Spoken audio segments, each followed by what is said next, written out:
The server at your office has been hacked. Social engineers have accessed sensitive customer and company information and data. That uncertain feeling in your heart has just been replaced by absolute panic. Now what?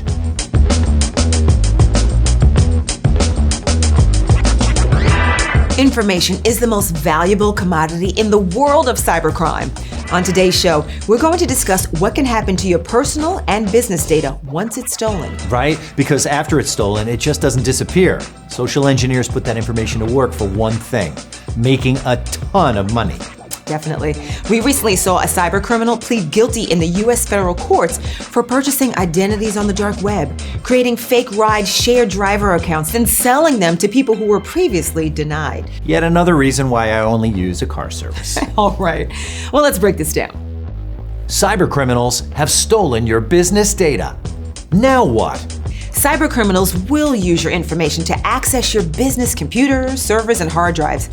You know, they'll collect what they need to access your customer account, and if they don't have it, they'll guess, use different techniques to get around authentication, or figure out how to trick you into giving it to them. Exactly. And businesses are often targeted for their employee records. You see, cybercriminals will use the information to open up credit card accounts or lines of credit, and then go on serious shopping sprees. And I'm not talking about the office supply store. They're clever. And cold.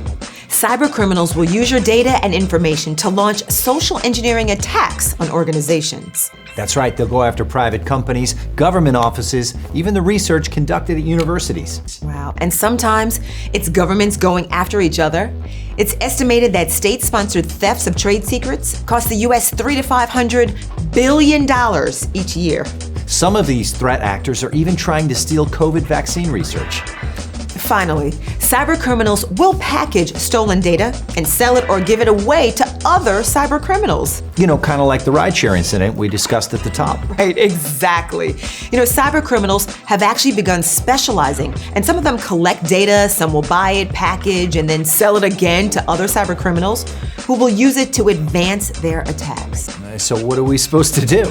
Come on, you know the answers. Never share any data or information with anyone who asks until you have done these two things. Number one, you completely verified they are who they say they are. And two, you have verified they have the right to that data. So if you can't do these two things, then don't share anything with them. Plus, beware of oversharing. Don't make it any easier for cybercriminals to access your info.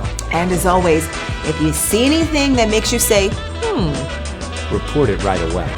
We'll see you next time on Now What?